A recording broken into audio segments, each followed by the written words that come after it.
Je suis pas là pour faire le plaidoyer de l'adolescent. Je pense que c'est déjà fait. Professeur Moussaoui nous a bien préparé le chemin.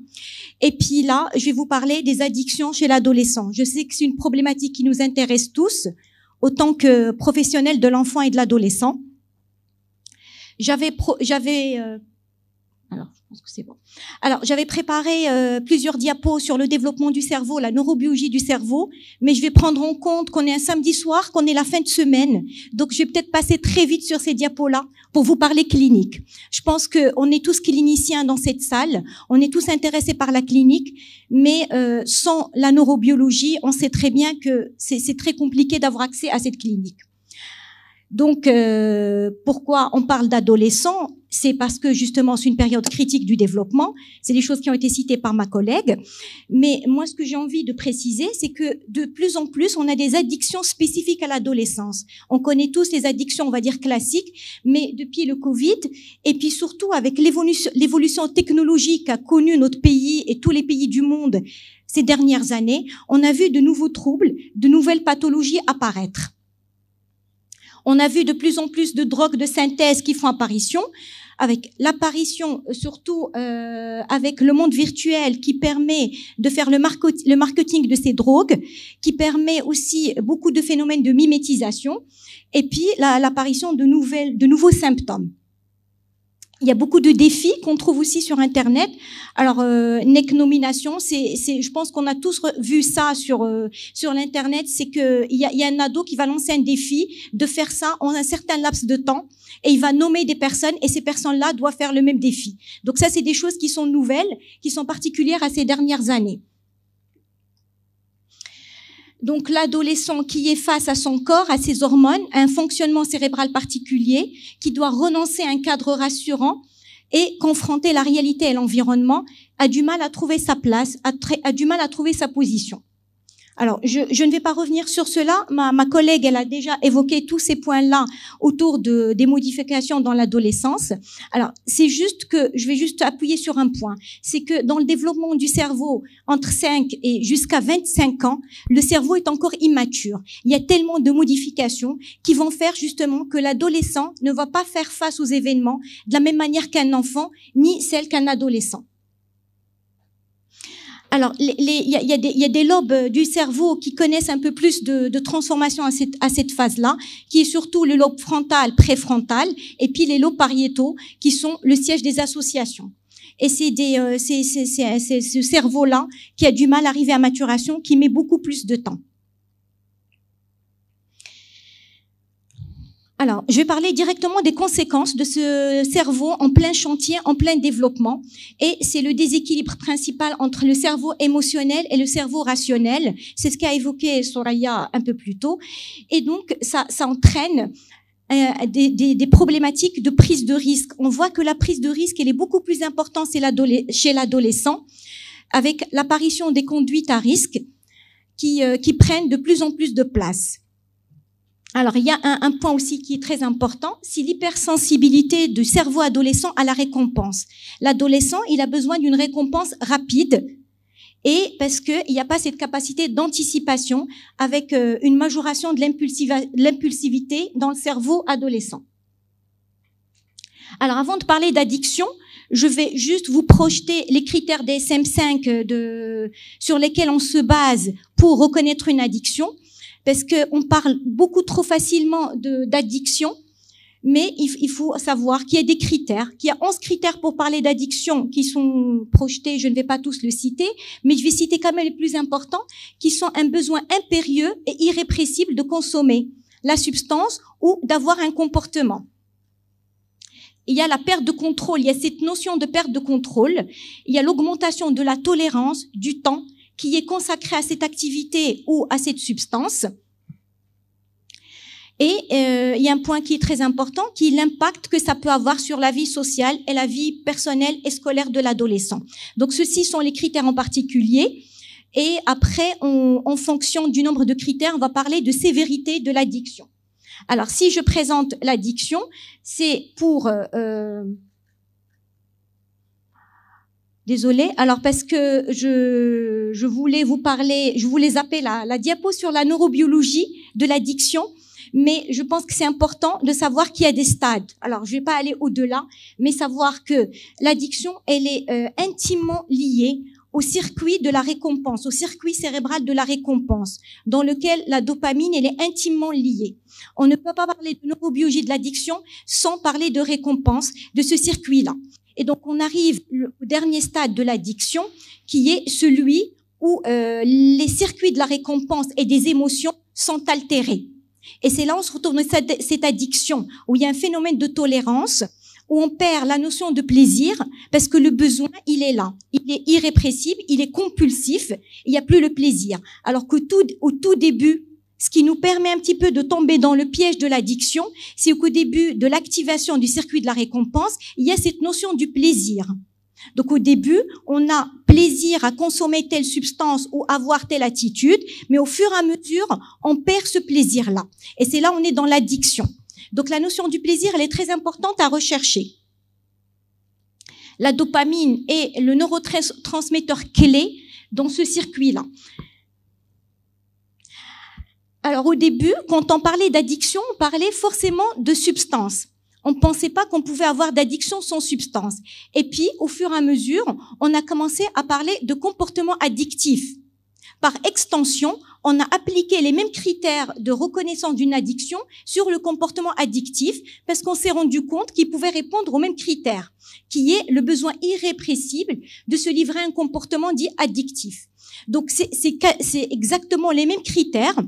Et c'est à partir de cette extension-là, on a pu parler de certains comportements addictifs. Et dans ces comportements addictifs, l'addiction principale que nous, on va voir chez l'adolescent, c'est la cyberconnexion, c'est la cyberaddiction. Alors, s'il y a une notion que j'ai envie de développer aujourd'hui, ce n'est pas l'addiction à l'alcool ou au tabac ou autre, parce que nous, en tant que psychiatre pour adolescents, pendant des années, on ne voyait pas d'addiction chez l'adolescent. Je pense que les collègues peuvent le confirmer. Ce n'est que ces dernières années, plus particulièrement en post-Covid, on voit de plus en plus d'ados, de plus en plus jeunes, qui présentent des addictions nouvelles. On a de nouvelles formes d'addiction aujourd'hui. Ce n'est plus l'alcool, la cigarette, la coke, toutes les addictions classiques, parce que souvent, c'est un peu plus tard qu'on les reçoit. Donc, c'est nos collègues psychiatres d'adultes qui les reçoivent. Mais nous, les addictions principales qu'on va recevoir, c'est les addictions à Internet aujourd'hui, c'est la cyberaddiction. Et tous autour de cette salle, autant que professionnels et que parents, je pense qu'on côtoie ce phénomène de très près. Il y a pas longtemps, il y a un adolescent qui m'a dit la technologie, elle a évolué beaucoup plus vite que nous. On n'a pas eu le temps de s'adapter parce qu'on a vu le bond technologique qui a été fait à l'époque du Covid et puis depuis la post-Covid, nous on récupère ces jeunes-là qui sont en perte de repères, qui se retrouvent dans une addiction, ils savent pas comment s'en sortir, ils savent pas comment la reconnaître et nous-mêmes on a été assez déstabilisés au début. Est-ce que c'est une addiction, c'est pas une addiction? Quelle est la norme? Je ne vais pas répondre à cette question parce que je pense pas qu'on ait des questions par rapport, souvent dans les conférences, dans les présentations, on nous demande quelle est la norme de l'exposition aux écrans. Bon, c'est quelque chose qu'on va aborder. C'est clair qu'il y a des critères qui sont donnés un petit peu partout, mais la norme, elle est fonction de l'enfant. Elle est fonction de plusieurs facteurs qu'on abordera par la suite. Alors, l'adolescent, comment il consomme? On a pu répertorier 3 types de consommation chez l'adolescent. Alors, ce qu'on appelle l'usage récréatif, ou occasionnel, c'est qu'un jeune, il va être dans une soirée, par exemple, ou avec des amis, il va pouvoir prendre une cigarette ou un verre d'alcool ou une substance qu'il va essayer à l'occasion. Donc ça nous inquiète pas tant que ça. Mais le piège, justement, c'est que dans ce cerveau qui n'est pas encore mature, qui n'est pas encore dans la prise de décision, qui n'est pas encore dans l'anticipation, on peut tomber dans l'abus. Alors, l'abus, ça, c'est quelque chose aussi de ponctuel. L'abus, c'est quand on prend beaucoup, on a des effets négatifs ponctuellement, mais où l'adulte, il va prendre de l'expérience précédente et il va s'arrêter, où il y a des ados qui sont fragiles, et on va parler des signes de fragilité de ces adolescents-là qui vont devenir addicts, qui vont faire qu'on va tomber dans l'addiction. Parce que, alors comme on disait, il peut consommer de façon conviviale lors d'une soirée, mais ce qu'on va voir souvent, par rapport aux adolescents qui deviennent addicts, c'est une consommation autothérapeutique. Alors, autothérapeutique, ça, c'est pas tous les adolescents qui peuvent tomber dans cette consommation, mais c'est les adolescents qui ont des fragilités individuelles principalement. Alors, c'est des adolescents qui vont avoir des moments de vide, c'est des adolescents qui vont être en souffrance et qui vont prendre peut-être un verre d'alcool, qui vont peut-être prendre un anxiolytique, qui vont prendre du cannabis, ça va leur faire du bien. Ça va leur faire du bien parce que ça masque cette souffrance, ça apporte un soulagement ponctuel. Et je reviens sur quelque chose qu'a dit ma collègue tout à l'heure, professeur Moussaoui, sur le traitement des TDAH. Alors, souvent, et on va parler du lien entre addiction et TDAH, c'est pas que les TDAH deviennent plus addicts parce qu'il y a une prédisposition, mais c'est parce que les TDAH, ils ont un tel trouble de l'attention que tout ce qui peut les soulager est le bienvenu. Et j'ai eu des enfants TDAH qui ont été addicts, et quand on les a sevrés et on a mis un traitement médicamenteux approprié en place, il n'y avait plus de risque d'addiction chez ces jeunes-là. Donc, il est très important d'être vigilant par rapport aux pathologies sous-jacentes. On parlera de pathologies sous-jacentes parce que ne devient pas addict tout adolescent. Et on va parler des facteurs de risque justement de cette addiction. Parce que ça commence par une consommation occasionnelle ou festive pour aller vers l'addiction. Alors, on va citer il y a des particularités des produits. On sait qu'il y a d'abord des produits qui sont plus addictogènes que d'autres, qui ont un potentiel addictif plus important que les autres. Et puis, le statut social du produit. Le statut social du produit, le prix du produit, comment il est accepté ou pas par la société. Alors, je vais donner un exemple tout simple de la e-cigarette ou la vape, comme l'appellent les jeunes, qui est dans un packaging marketing très attrayant. Moi, je vous cache pas que la première fois que j'allais voir ça, c'était dans un présentoir. Il y avait de belles couleurs, du rose, du jaune, du violet. Et en tant qu'adulte, j'étais attirée par cette substance en me disant qu'est-ce que c'est. Alors, imaginons des enfants. Je dirais même pas des adolescents, je dirais des enfants de 9-10 ans. Et on leur vend ça comme quelque chose sans nicotine. Alors, souvent, il y a de la nicotine dedans. On vend ça comme un substitut de la cigarette. Or, c'est pire que la cigarette, parce que moi je dis toujours la cigarette, au moins les consommateurs savent ce qu'ils consomment et combien ils consomment. Or, avec la puff, c'est des aspirations, c'est des inhalations. Ils savent pas combien ils en ont pris et c'est très compliqué de savoir combien ils en prennent. La e-cigarette, elle est admise socialement parce que on peut fumer partout. J'ai des élèves qui fument en classe. Parce qu'il n'y a pas de vapeur, ça sent bon, ça peut sentir la menthe, la mangue, la framboise.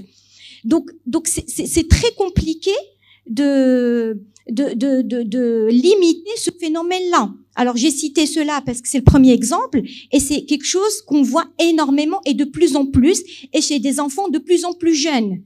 Je pense que le plus jeune a 10 ans. J'ai déjà reçu des enfants de 10-11 ans qui fument de la e-cigarette. Donc tout ça pour parler du produit. Et donc effectivement, quand c'est quelque chose qui est plus admis socialement, qu'on peut consommer plus facilement en société, la e-cigarette, ils peuvent la consommer dans leur chambre. Les parents ne vont pas sentir l'odeur. Or, une vraie cigarette, ça se consomme pas dans la chambre. Donc tout ça, c'est pour une vigilance. On sent pas forcément la fumée de la cigarette. On peut sentir les fruits de la cigarette. Donc, faut faire très attention. Alors après, ça dépend de l'individu. Alors l'individu, ça dépend du tempérament de l'adolescent, ça dépend du sexe. Il y a des études qui disent que les personnes de sexe masculin sont plus à développer des addictions. Après, la génétique, elle y est pour beaucoup. Il y a des gènes et c'est des pistes de recherche aujourd'hui par rapport à la génétique et l'épigénétique justement qui sont très intéressantes. On n'arrive pas encore à mettre la main dessus. Alors, il y a tout ce qui est comorbidité ou prémorbidité psychiatrique plutôt. Il y a l'âge et puis il y a la neurobiologie de tout un chacun. Et c'est la sensibilité des circuits de la dopamine chez tout un chacun et d'autres neurotransmetteurs. On parle de dopamine parce que c'est le neurotransmetteur le plus impliqué, mais il y en a d'autres. Il y a beaucoup d'études là-dessus. Alors l'environnement, il faut faire une enquête sociale. On parle aujourd'hui de dimension biopsychosociale. L'enfant n'existe pas tout seul. L'enfant existe au sein d'une famille, d'un environnement. Il y a l'école, il y a les activités, il y a les amis. Et c'est important de prendre tous ces paramètres-là en compte.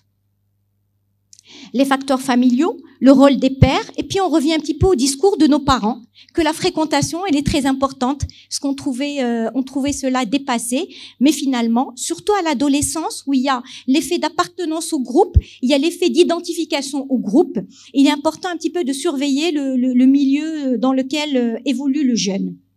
Et les événements de vie. Les deuils, les séparations, les déménagements, c'est des événements de vie qui sont très importants. La mort le deuil aussi d'un animal de compagnie, c'est quelque chose qui nous paraît peut-être dérisoire, mais qui prend toute sa valeur dans la vie d'un enfant et d'un adolescent. Après, les modalités de consommation. La précocité de la consommation est un facteur aussi qui est pour l'addiction, parce que quand on consomme très tôt, le cerveau il est encore plus fragile et donc il y a plus de risques de devenir addict. Alors, la consommation est autothérapeutique et là, on parle des enfants qui sont justement en proie à un mal-être, à une souffrance et qui peuvent justement devenir addicts plus facilement. Et donc, pourquoi les adolescents sont plus vulnérables aux drogues? C'est justement par rapport à ce cerveau adolescent qui est immature. J'en dirai pas plus. Donc là, c'est plusieurs définitions, la dépendance, l'abus d'une substance, les troubles liés à une substance, tout ça pour dire que depuis 2013, le DSM-5 regroupe la dépendance et l'abus sous l'appellation de troubles liés à une substance. Donc aujourd'hui, c'est l'appellation qu'on retient. Ça, c'est juste pour, je trouvais que c'était intéressant de regrouper un petit peu la clinique de l'addiction, qui sont très importants. C'est la perte du contrôle, craving, activité compulsive, usage continu, et puis malgré les conséquences. Ça, c'est juste les mots-clés qui nous permettent un petit peu de retenir les signes de la consommation. Les signes de l'addiction, pardon. Alors, c'est quelles substances? Alors, les substances qu'on retrouve le plus chez l'adolescent, là j'ai cité toutes les substances, mais après, ce qu'on retrouve dans la pratique, c'est principalement, je dirais, le tabac, l'alcool et le cannabis. En tout cas, c'est surtout le cannabis. On a de plus en plus de consommation et de plus en plus accès au cannabis chez nos jeunes. Et je parlerai un peu plus tard d'une nouvelle drogue qui a fait apparition sur les marchés, principalement le marché marocain. La diapo, elle est un peu plus tard, donc j'en parlerai plus tard. Ça, c'est les addictions comportementales. Alors là, je liste un petit peu les différentes addictions comportementales, mais nous, ce qu'on va retenir aujourd'hui, c'est la cyberdépendance, parce que c'est ce qu'on trouve le plus dans notre pratique. Alors juste, il faut faire une petite nuance entre l'hyperconnectivité et la cyberaddiction, parce que souvent, on a du mal à distinguer entre les deux. Et on est face à des adultes, à des adolescents de plus en plus connectés par la force des choses. C'est pour ça que parler de temps d'écran n'a pas de sens sans le mettre dans un cadre bien précis. On est hyper connecté pour chercher l'information, pour répondre à ses emails, dans certains établissements scolaires pour les besoins éducatifs. Donc, nos enfants, nos adolescents passent de plus en plus de temps devant les écrans. Donc, pour justement faire la part des choses, quelqu'un qui est hyper connecté, c'est quelqu'un qui peut quand même s'arrêter. Le besoin n'est pas impérieux. Et c'est là où il faut retourner aux critères DSM-5 qu'on a cités, parce qu'il faut faire attention de pas nous tomber dans le piège de pathologiser tous les adolescents. Parce que si on n'obéit pas aux critères d'addiction, on pourrait nommer tous les adolescents comme étant addicts, cyberaddicts.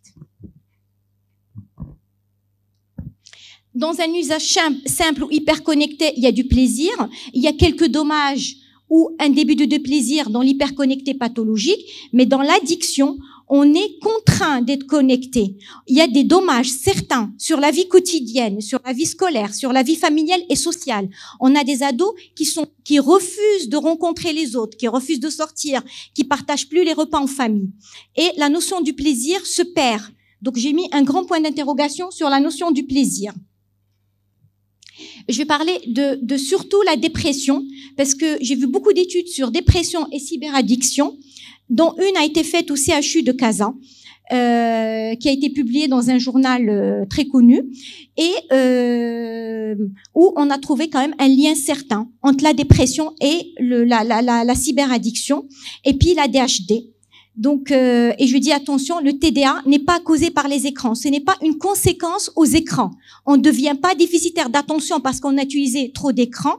Mais quand on est TDA ou TDAH, on a tendance à surutiliser les écrans, justement, parce que ça répond à un besoin de stimulation.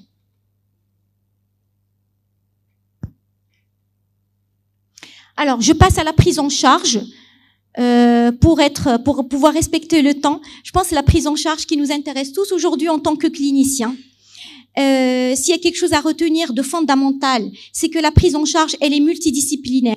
Ce n'est pas uniquement du ressort du pédopsychiatre, ni du psychiatre d'adulte, ni de l'addictologue, mais c'est de notre ressort à tous. C'est du ressort du pédiatre, du pédopsychiatre, du psychologue, de l'addictologue, même si je l'ai pas cité, et puis des fois ça peut être d'autres intervenants en fonction du trouble sous-jacent, parce que ça peut être un trouble des apprentissages, justement, on n'en parle pas suffisamment, mais les troubles des apprentissages peuvent entraîner une cyberaddiction comme une conduite de fuite, justement, d'un présent qui est difficile et qui est lourd.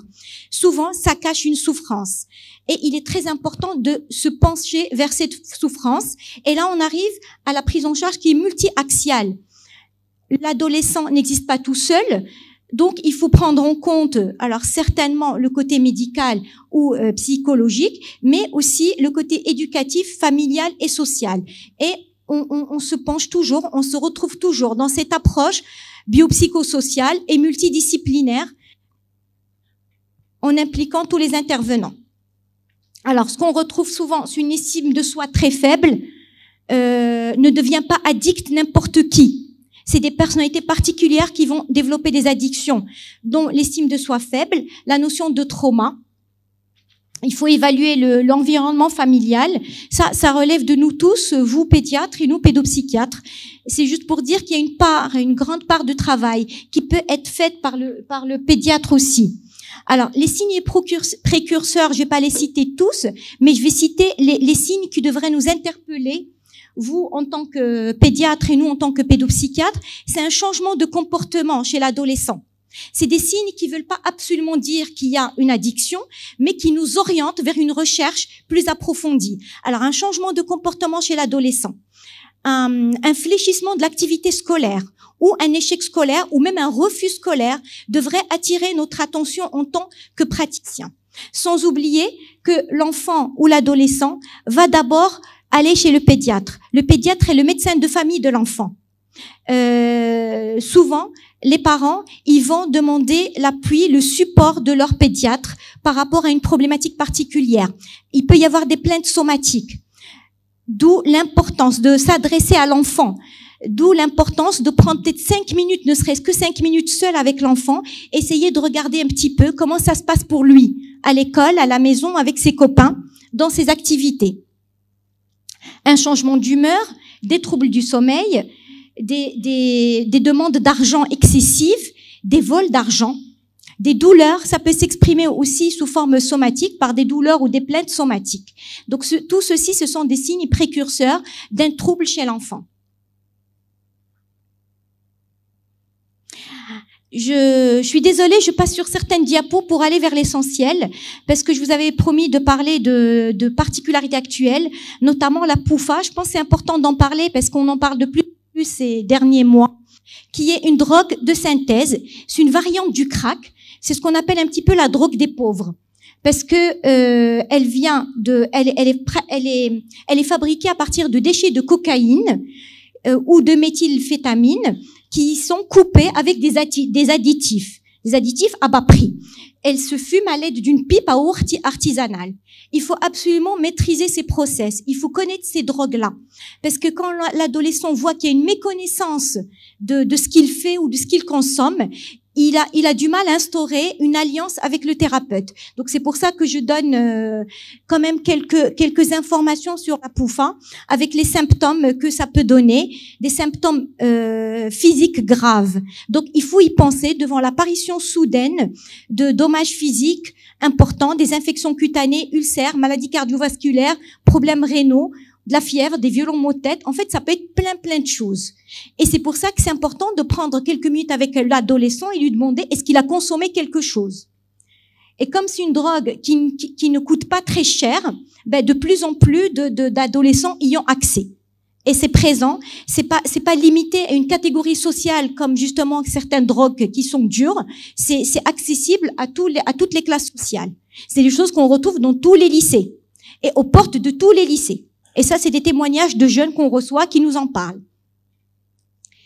Là, j'ai juste repris les signes qui devaient attirer votre attention d'un déclin scolaire ou refus scolaire, une fatigue inexpliquée chez l'adolescent, des troubles du comportement, des symptômes anxieux ou dépressifs et des réactions très négatives face à l'interdiction des écrans. Ça, c'est spectaculaire. Quand le parent dit on arrête les écrans, eh ben, on va arrêter les écrans. C'était la fin. Donc, c'était la fin. Je finis en parlant de votre rôle de dépistage, de sensibilisation, d'accompagnement, d'orientation. Et merci à tous de votre écoute.